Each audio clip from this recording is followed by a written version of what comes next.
नमस्कार। आज इस वीडियो में हम संस्कृत शिक्षण विधियों के कुछ महत्वपूर्ण प्रश्न देखेंगे। सबसे पहला प्रश्न है प्रवाह कौशल प्रश्नाः कदा प्रयुज्यते। प्रवाह का मतलब होता है जल्दी जल्दी से प्रश्न पूछना। तो पाठस्य आदौ, पाठ के आदि में, आदि मतलब शुरुआत में, तो पाठ के प्रारंभ में जब बच्चों को पाठ समझ में ही नहीं आएगा तो उस पाठ से संबंधित प्रश्न हम जल्दी जल्दी कैसे पूछ सकते हैं। तो ये गलत होगा। पाठस्य मध्य, पाठ के बीच में, ये भी गलत होगा। पाठस्य अवसाने, पाठ के अवसान में, अवसान का मतलब समाप्ति पर, तो पाठ की समाप्ति पर ही प्रवाह कौशल प्रश्न पूछे जाते हैं। यदा पाठ है प्रवाहमान स्यात् तदा, जब पाठ प्रवाहमान मतलब पढ़ाया जा रहा है उस समय नहीं, तो से इसका ऑप्शन सही होगा। दूसरा है रचना शिक्षणस्य सर्वोत्तमो विधि, रचना शिक्षण की सर्वोत्तम विधि कौन सी है। तो यह है प्रश्नोत्तर विधि। प्रश्नोत्तर का मतलब है कि छात्रों से प्रश्न उत्तर करेंगे हम तो उतना ही उनका रचना कौशल का विकास होगा। डिस्कवरी इत्यस्य को अर्थ है, तो डिस्कवरी का मतलब होता है खोज, और संस्कृत में खोज को बोलते हैं अन्वेषणम, तो अन्वेषणम इसका आंसर सही होगा। श्रेष्ठ पाठकस्य गुणः नास्ति, एक श्रेष्ठ पाठक होता है उसका गुण नहीं है, नहीं है।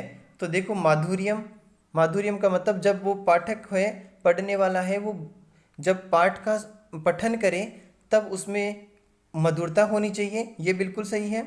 पद छेद है, पदय छेद का मतलब होता है कि पद का छेदन करना, मतलब कोई भी वाक्य है, पद है, जैसे गणेश गण धन ईश है, ऐसे पद का छेद करके, पद को तोड़ करके उसका अर्थ समझाए। अक्षर व्यक्ति ही, ये भी होता है। शीघ्री, एक श्रेष्ठ पाठक जो होता है उसका गुण नहीं होता है, तो वो है शीघ्री, यानी जल्दी जल्दी पढ़ने का गुण। अगला प्रश्न है मौन वाचने न आयाति, मौन वाचन में नहीं आता है। देखो सामान्य मौन वाचन आता है, गंभीर मौन वाचन आता है और द्रुत मौन वाचन भी आता है, लेकिन आदर्श मौन वाचन नहीं होता है। अगला प्रश्न है कस्य विधेय प्रयोग है भाषा प्रयोगशालायाम क्रियते, तो इसका आंसर होगा भाषा यंत्र विधेय।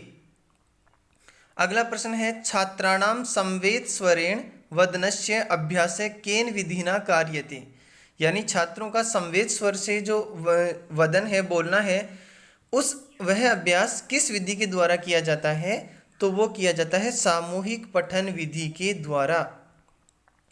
सहयोग विधि अप्रह नाम किम, देखो विधेर अप्रह जो है यहाँ पर विसर्ग संधि है, रे का विसर्ग हो जाएगा और जो रे में ए है वो आगे चला जाएगा। तो सहयोग विधि का अपर यानी दूसरा नाम क्या है, तो दूसरा नाम है समवाय विधि। पठन कौशलस्य उद्देश्यम अस्ति, पठन कौशल का उद्देश्य क्या है। पठित्वा अर्थ ग्रहणम, पठित्वार्थ ग्रहणम शब्द में दीर्घ संधि है, पठित्वा प्लस अर्थ ग्रहणम, यानी पढ़ करके, पठित्वा पठ प्लस कत्वा, पठित्वा शब्द में पठ धातु है, कत्वा पढ़ते हैं, पढ़ करके अर्थ को ग्रहण करना, यही पठन कौशल का उद्देश्य है। भाषाया कौशलानि सन्ति, भाषा के कौशल हैं, कितने हैं, 4 हैं। लेखन कौशलस्य विधि अस्ति, लेखन कौशल की विधि कौन सी है, मोंटेसरी विधि।